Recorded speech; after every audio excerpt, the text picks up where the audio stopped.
everyone! Good morning, I'm back. This is Sam Brusas and welcome back to my YouTube channel. Oh my gosh, this is it guys, pag-uusapan natin ngayon. Sino nga ba ang mananalong Miss Supranational for 2026? Yan ang tatalakayin natin ngayon. But before anything else, hello Philippines and hello beautiful people. Mabuhay, kamusta kayong lahat? Sana lahat po kayo ay okay at safe ngayong araw na ito. At syempre sa lahat naman ng mga bago nating subscribers dyan, hello po sa inyo lahat. Maraming salamat guys sa pag-subscribe ninyo syempre dito sa channel ko. At syempre sa lahat naman ng makasolid na makamamasam dyan na laging tumututok dito, araw-araw, lagi-lagi. Maraming salamat guys sa inyong lahat. Syempre ito nga usapang Miss Supranational tayo ngayon. Alam ko lahat kayo ay excited na para sa magaganap na Miss Supranational Final Game mamayang madaling araw. Sa mga nagtatanong sa akin anong oras to, 2 a.m. po ng madaling araw dyan sa Pilipinas. Kaya matulog kayo ng maayos. Tapos gumising kayo ng mga alauna at yon panoorin ninyo ang Miss Supranational. And then, ayun, syempre excited tayo dahil ito na nga, huhusgahan na ang mga candidates dito. So, kamusta naman ba ang magiging lagay ng ating pambato na si Miss Katrina Ligado? Mananalo ba siya sa kompetisyon na to? Ayan ang pag-usapan natin ngayon. So, sino-sino ba yung mga candidates na talagang nakikita natin na pwedeng makarating sa dulo or pwede din namang maligwak sa competition na to. So, unahin na natin si Miss Puerto Rico. Si Puerto Rico, maganda yung performance niya, maganda yung ipinakita niya dito sa competition ng Miss Supranational. From prelim, top model, everything, I think isa siya sa mga nag-penetrate. Naalala ko yung unang nakita ko siya nang dumating siya dito sa competition. Talaga namang masasabi ko, in fairness kay Miss Puerto Rico, malakas ang laban. At ayun nga, napatunayan niya yan sa kanyang mga galawan na ipinakita dito sa kompetisyon. Pero si Puerto Rico, nakikita ko possible na mag-top 24 or makarating hanggang sa top 10. Hindi ko sure kung top 24 o top 20 lang ang kukunin. Pero kung merong top 20, I think papasok si Puerto Rico. Ngayon, kung ano man yung pinakamalayong mararating niya, I think top 10. And then, syempre, si Miss Venezuela. Maingay at matunog ang pangalan ng pambato ng Miss Venezuela dito sa kompetisyon ng Miss Supranational ngayong taon na to. And then, ayun, marami nagsasabi na si Venezuela possible na maka-top 5 sa kompetisyon. Pero, ang tansya ko naman sa kanya ay yes, pwede niyang marating ang top 5 place, but pwede din naman hanggang top 10 lang.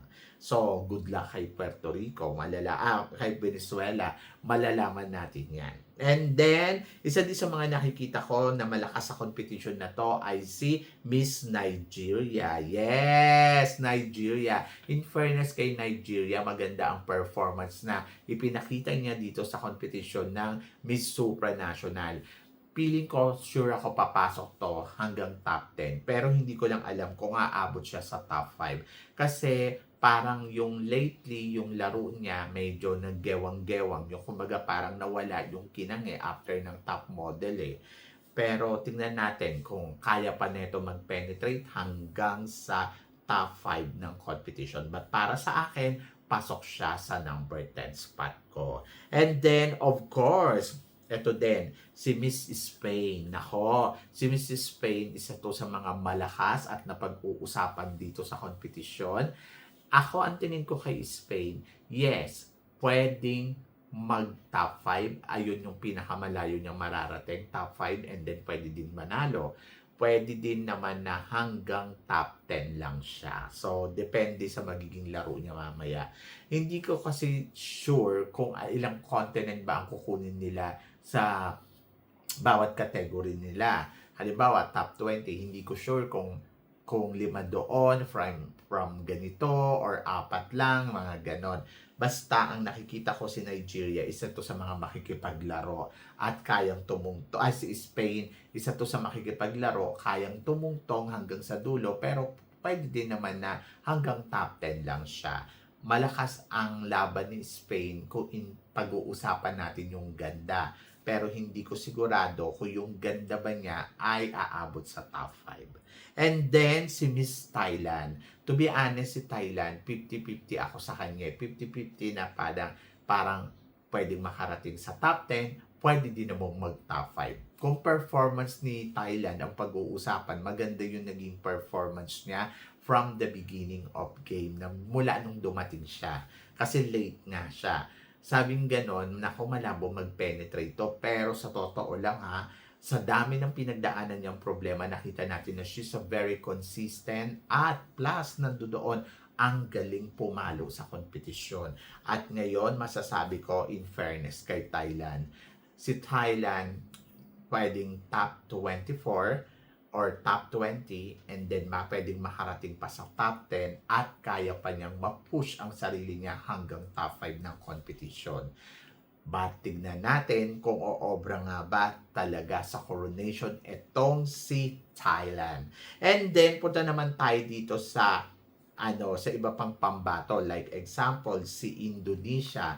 Ayan nga iniisip ko si Indonesia kasi malakas din yung laban ni Indonesia kung tatanungin mo ko, at parang feeling ko deserve niya pa nga na makarating sa top 5. Pero kung ganda ang pag-uusapan, medyo mas maganda naman si Thailand kaysa kay Indonesia. But kung pagiging kumpiyansa at overall na total package na tinatawag, yung ibig ko sabihin, may height, may body, and then plus nandoon na yung confident level niya talaga sa sarili niya, mataas Kaya sabi ko si Indonesia, hindi ko kasi alam kung sa tatlong Asia Beauty Queen natin na like example Indonesia, Thailand, and Philippines, sino ba talaga ang makakarating nga abot sa dulo? Like example, si Indonesia, pwede siya sa top 10. Pwede din naman hanggang top 20 lang.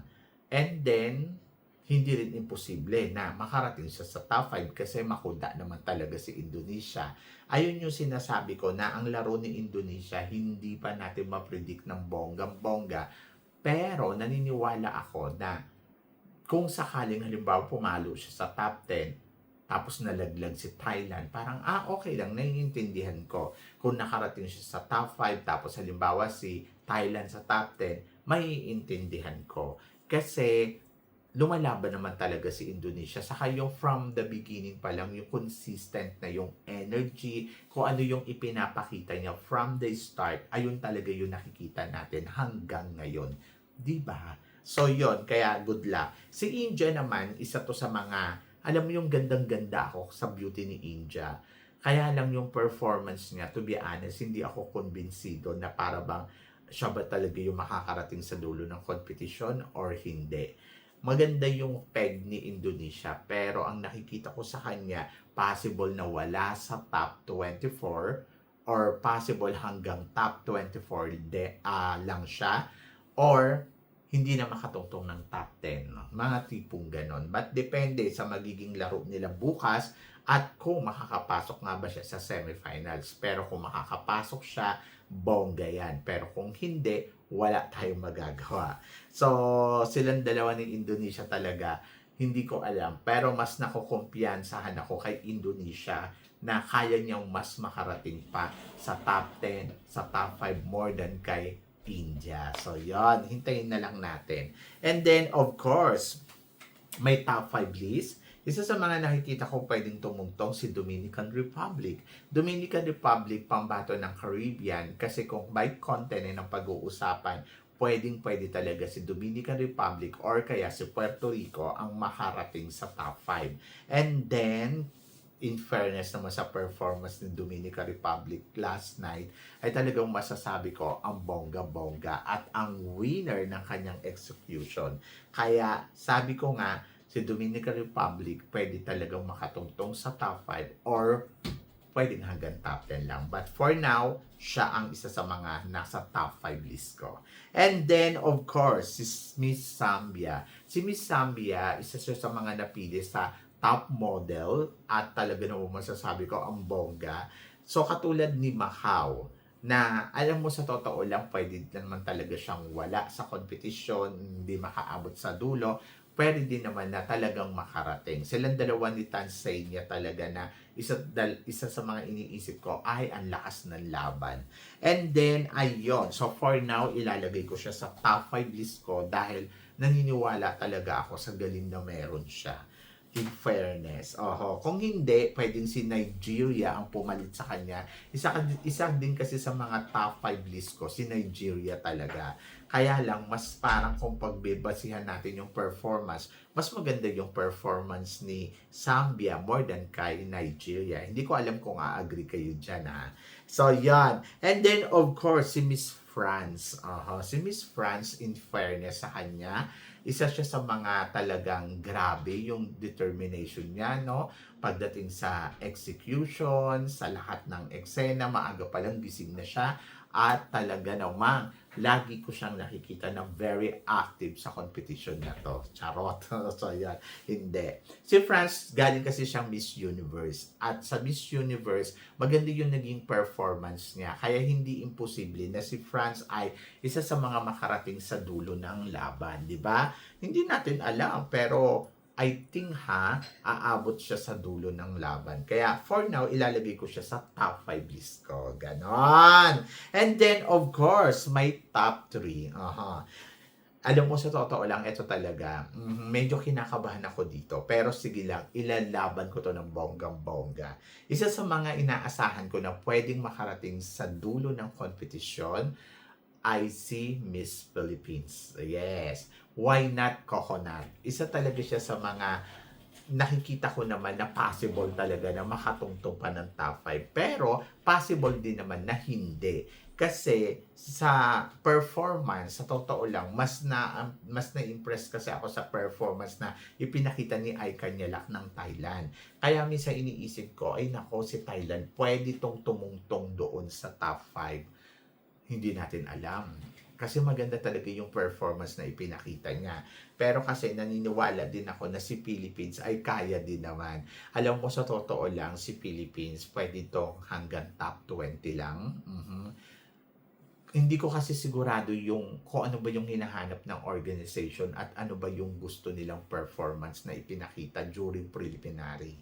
So, sa preliminary to, si Indonesia, pwede siyang makarating sa top 5 kapalit ni Philippines.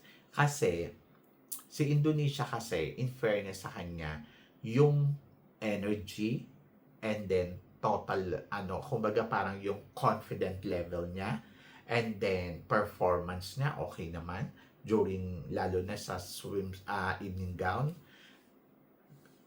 Yung category yon, I think malakas si Indonesia doon.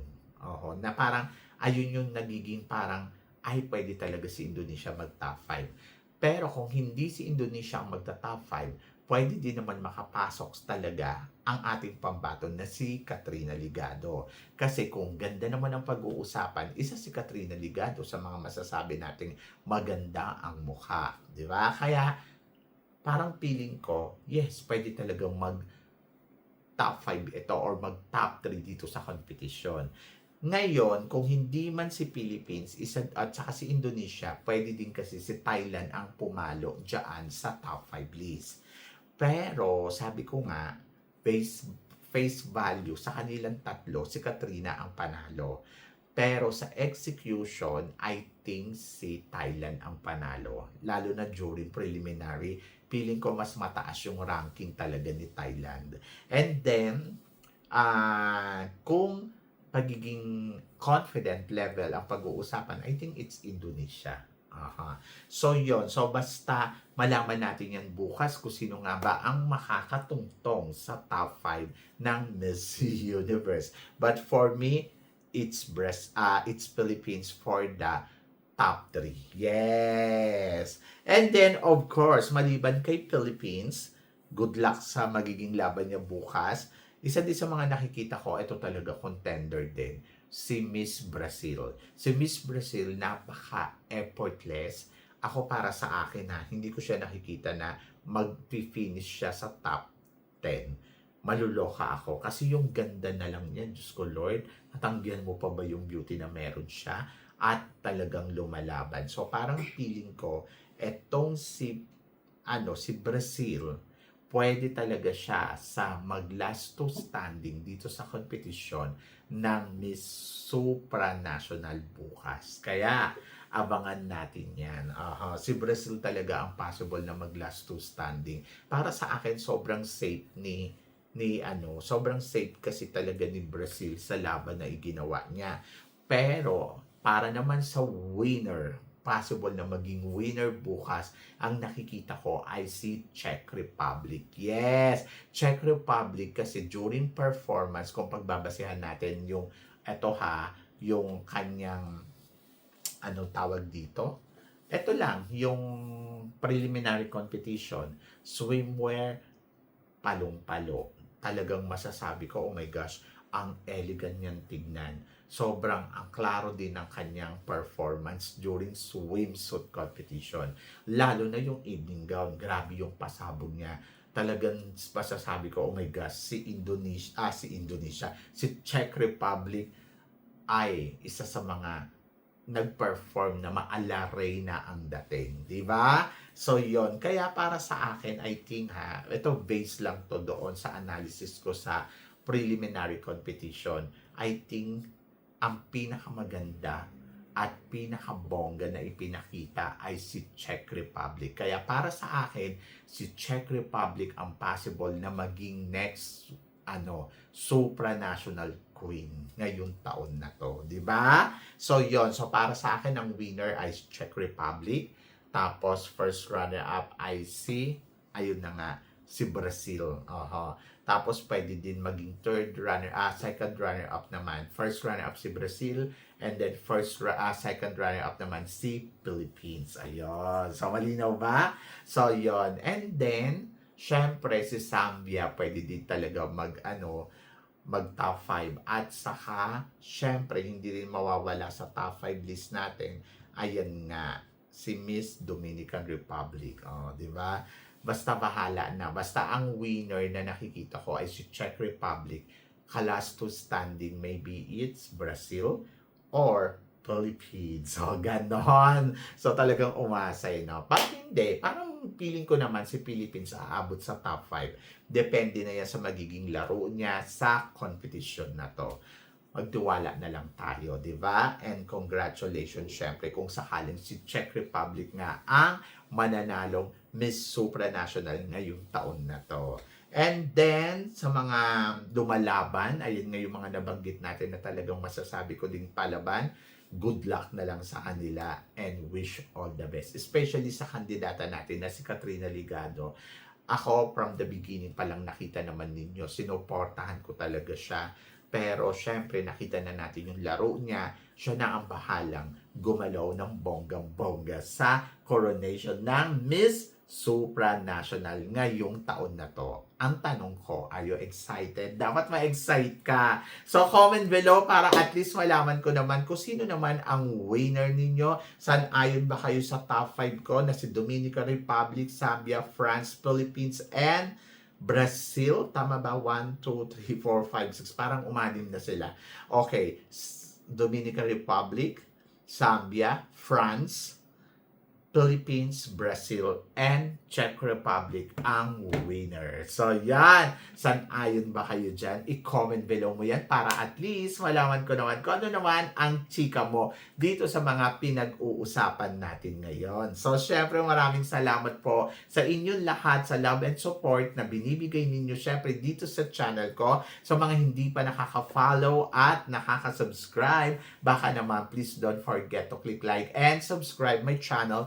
At i-click nyo na rin po ang notification bell to more updated syempre sa aking mga chika. Sabi nga ganon, always keep smiling and laban lang. So guys, hanggang dito na lang. Hanggang sa muli nating chikahan. See you tomorrow. Thank you guys.